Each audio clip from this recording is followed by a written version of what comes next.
Secures. దాని అర్థం ఏంటంటే ఒక మంచి గొర్రెల కాపరి తన గొర్రెలని వెతుకుతాడు, రక్షిస్తాడు, భద్రపరుస్తాడు.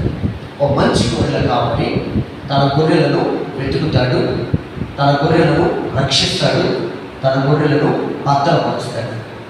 Seeks, saves, secure, triple S. Seeks, saves, secure. నేను బైబిల్ కాలేజీలో సుమారుగా 38 సంవత్సరాలుగా బైబిల్ అనేక మంది మాస్టర్స్ బోధిస్తున్నాను. నేను థియలాజికల్గా కూడా చాలా డిగ్రీ చేశాను. I have more library in my home. నేను బైబిల్ని బాగా చదువుతుంటాను. నేను రక్షించబడమే ఒక హైదరాబాద్ కుటుంబంలో రక్షించబడ్డాను కాబట్టి వాక్యంని బాగా నేర్చుకోవాలి, బాగా దాన్ని జీవింప చేసుకోవాలనే ఉద్దేశంతో బైబిల్ని ఐ మచ్ రీడ్ బైబిల్. మీలో నేను ప్రశ్న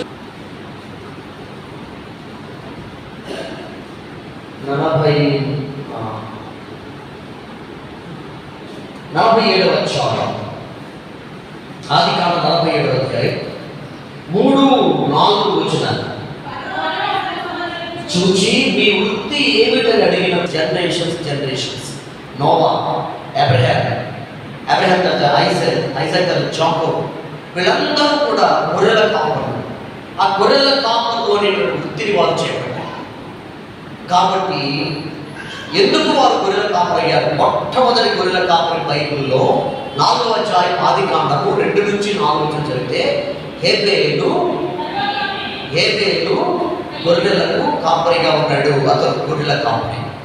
ఇలా చెప్పాడు 100వ కీర్తనలో, మనము ఆయన ప్రజలను, ఆయన వైపు గొర్రెలకు. ఆయన అంటే దేవుడికి మనం ఎవరు? గొర్రెలము. మన దేవుడు గొర్రెలకు మంచి కాపరి.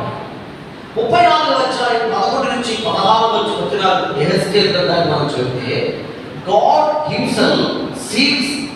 యెహెజ్కేలు గ్రంథము చూడండి 34వ అధ్యాయము, యెహెజ్కేలు గ్రంథం 34వ అధ్యాయం 11వ వచనం చదివితే,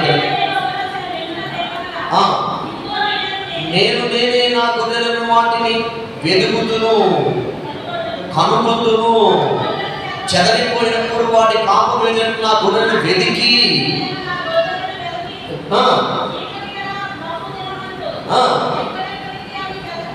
ఎక్కడెక్కడికి చెదరిపోయినో తప్పించి ఆయా జన్మల్లో నుండి వాటిని తోడుకొని వచ్చి